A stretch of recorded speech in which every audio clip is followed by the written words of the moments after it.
क्रिस्त में मेरे बहुमूल्य भाइयों बहनों एवं बच्चों, आप सबों को जय यीशु।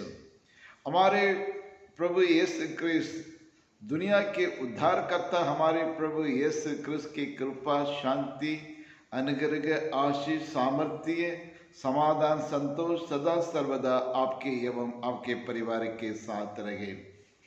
प्रिय विश्वासियों, आज माता कलीसिया पवित्र परिवार का पर्व मना रही है। जी हाँ, क्रिस्त में प्यारे भाइयों और बहनों, परिवार और आज के तीनों पाठों को जो मूल निचोड़ है, ये मूल सारांश है, परिवार एक मंदिर है। और the great writer the bell ring says, a happy family is a small heaven। यानी एक सुखी परिवार एक छोटा स्वर्ग बन जाता है। जी हाँ, क्रिस्त में प्यारे भाइयों और बहनों, और आज के तीनों पद हमें यह बतलाता है कि एक परिवार किस प्रकार बनना चाहिए, किस प्रकार रहना चाहिए करके उस परिवार की परिभाषा देता है। जी हाँ, क्रिस्त में प्यारे भाइयों और बहनों, जैसे हम जानते हैं हम सब परिवार से आते हैं, परिवार में हम जीवन यापन करते हैं।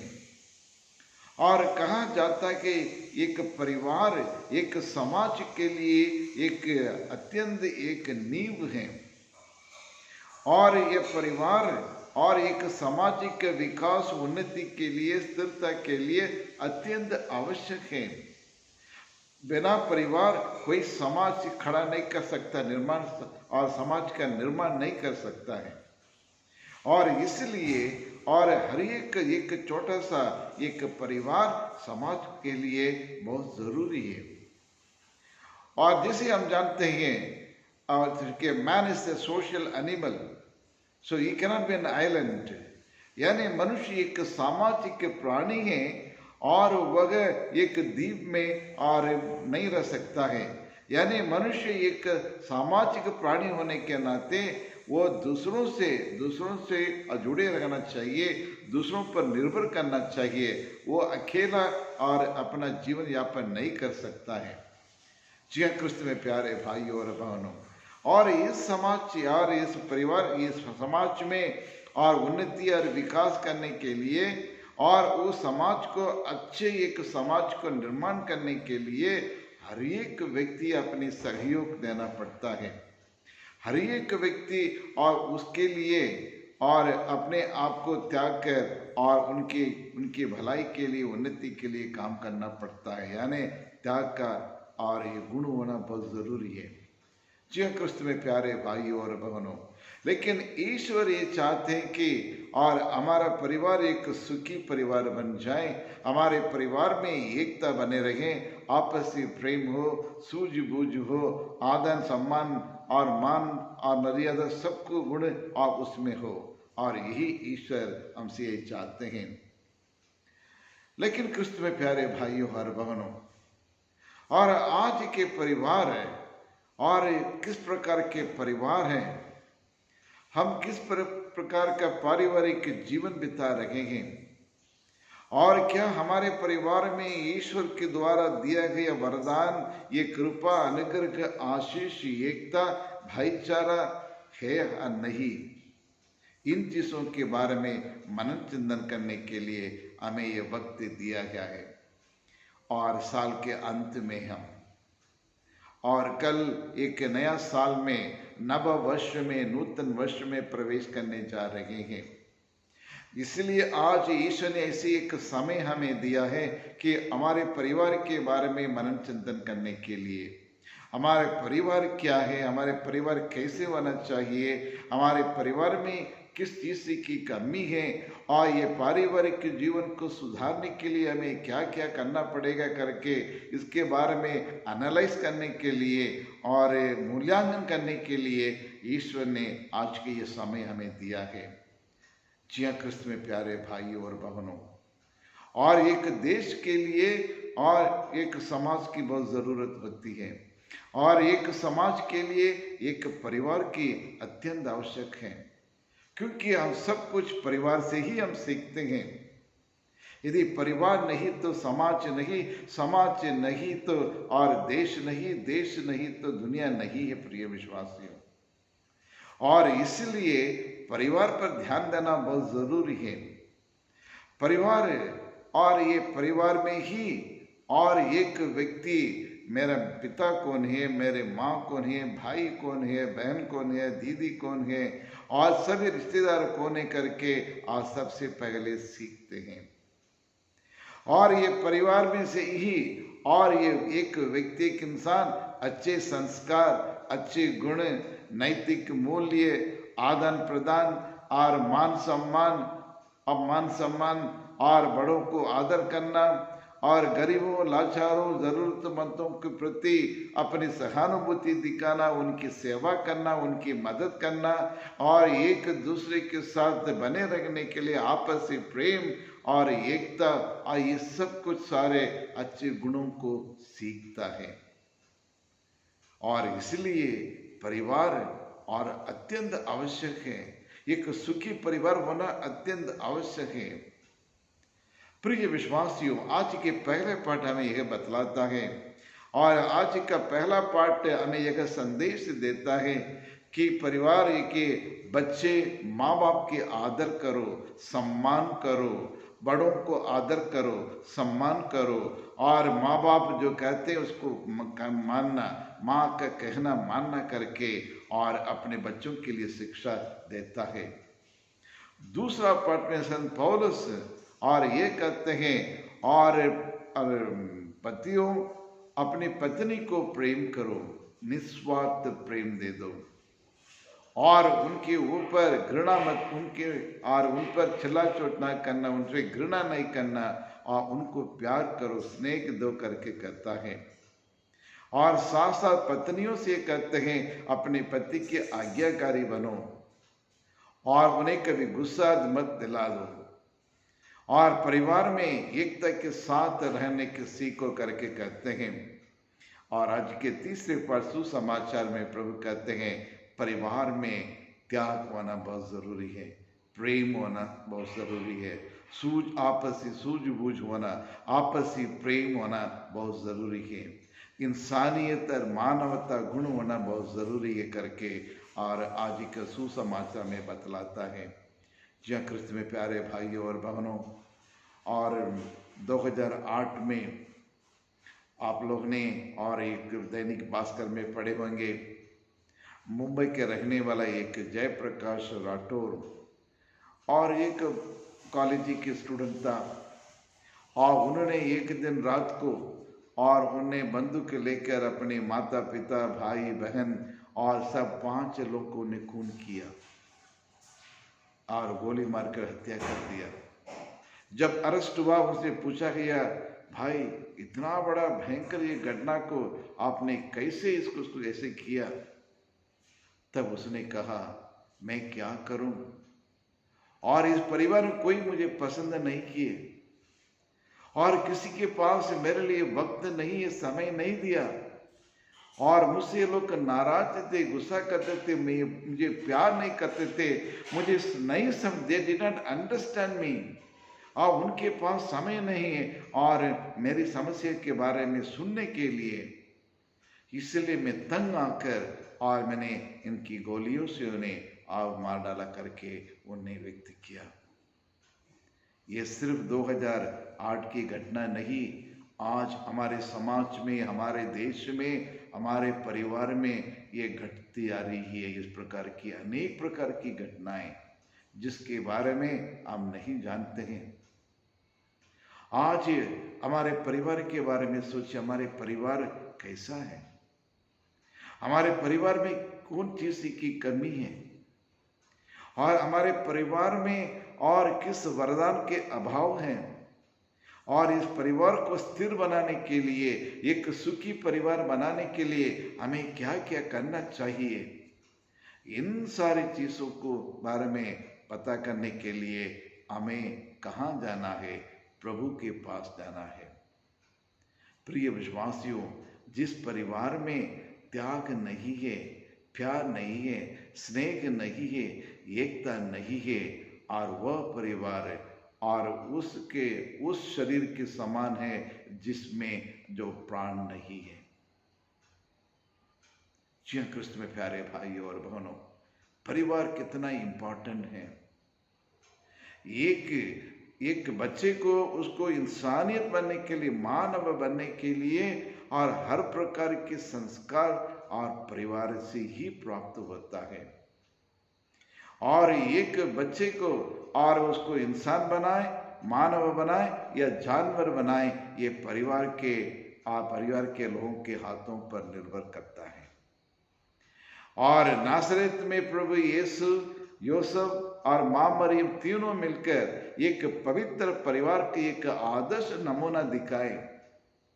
और उस परिवार में हमें ये देखने को मिलता है, और 2-3 चीजें जो गुण हैं उस नासरत के पवित्र परिवार में जो हम देखते हैं।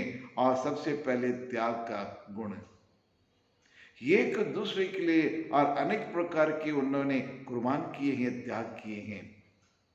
मां मरियम बालक यीशु को जन्म देने के लिए कितने प्रकार के कठिन त्याग उन्होंने किया है।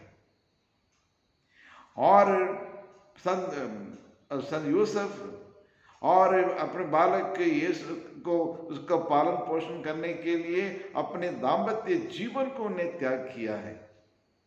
मां मरियम और यूसुफ दोनों मिलकर प्रभु यीशु की परवरिश करने के लिए, प्रभु यीशु को अच्छी शिक्षा देने के लिए, उनके परवरिश करने के लिए और उनकी सुरक्षा के लिए, उनकी रक्षा के लिए कितने प्रकार के और त्याग उन्हें किया है।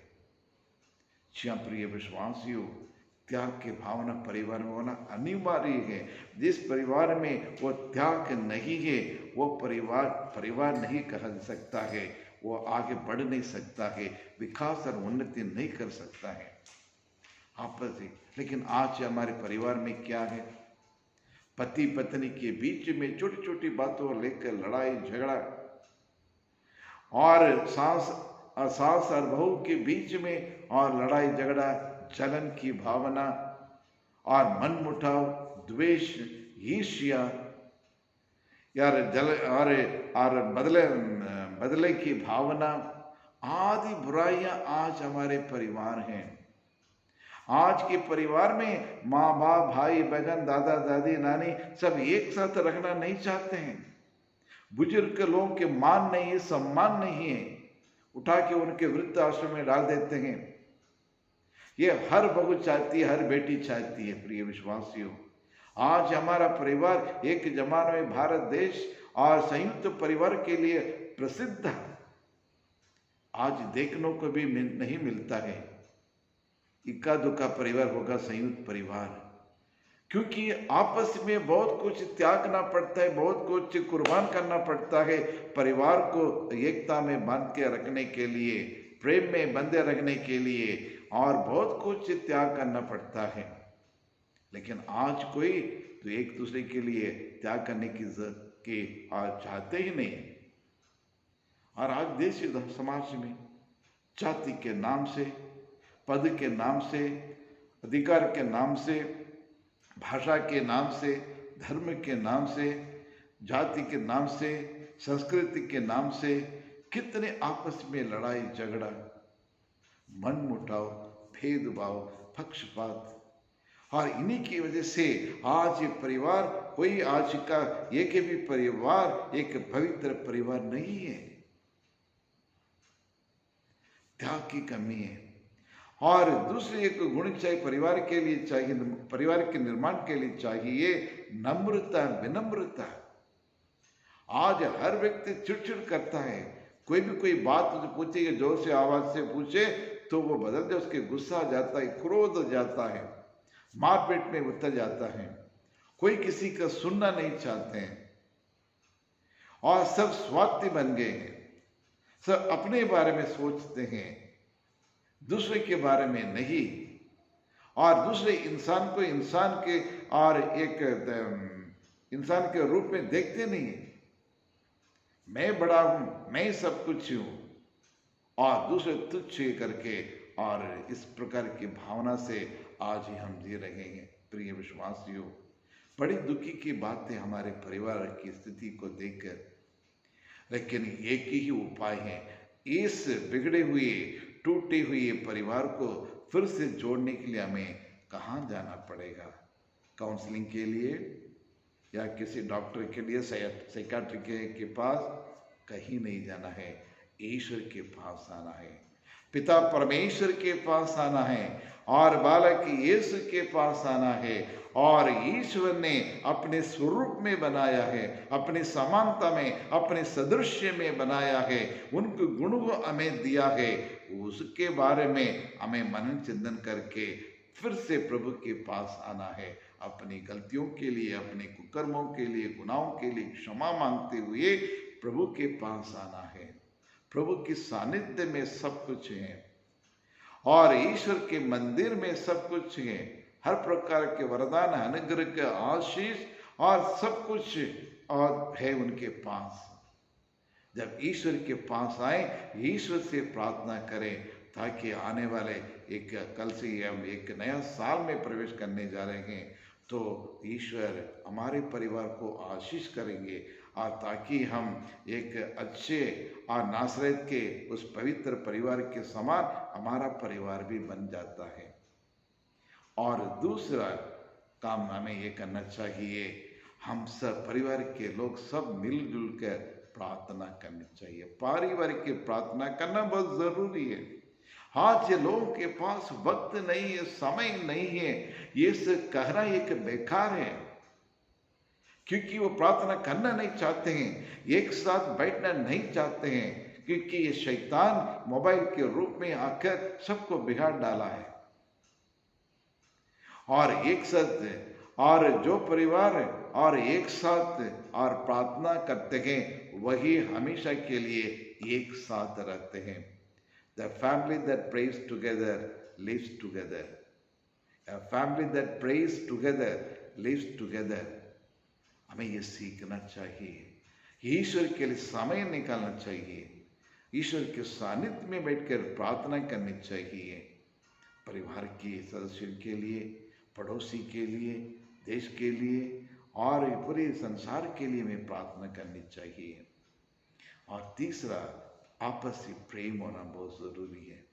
आज प्रेम सेल्फिश प्रेम हो गया है, स्वार्थ में और एक जीवन बिताने लगे इंसान, लेकिन हमेशा हम दूसरों के लिए जिए तो ईश्वर हमारे जीवन में और बहुत सारे और ढेर सारे आशीष अनुग्रह हमें प्रदान करेंगे।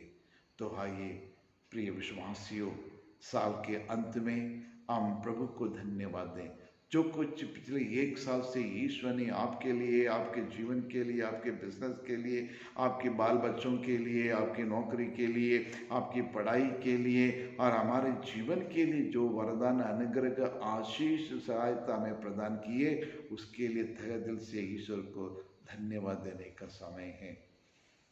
तो आइए हम प्रार्थना करें। ये सर्वशक्तिमान पिता परमेश्वर, हम आपको धन्यवाद देते हैं। सर्वशक्तिमान शाश्वत परमेश्वर तू ही है, तू सत्य प्रतिज्ञ परमेश्वर है, अपने वादों से मुकरने वाला परमेश्वर नहीं है। और हालेलुया हालेलुया हालेलुया, तेरी स्तुति हो, तेरी आराधना हो, तेरी महिमा हो प्रभु। हम भले हम पापी नहीं थे, लेकिन आपने हम नहीं त्यागा प्रभु। आप हमें त्यागने वाले नहीं और हमें छोड़ने वाले नहीं है प्रभु। आपने हमें एक वादा किया, I will not forsake you, I will not desert you। जी हाँ प्रभु, आप अपने वादों को पूरा करते हैं और उसके लिए हम पूरे तन से, मन से हम आपको धन्यवाद देते हैं। आज हमारे देश के लिए प्रार्थना करते हैं, हमारे देश में एकता बने रखने के लिए, अमन शांति बने रखने के लिए, और हम आपसे प्रार्थना करते हैं। और ये हमारे परिवार में सुख शांति समृद्धि हमें प्रदान करे।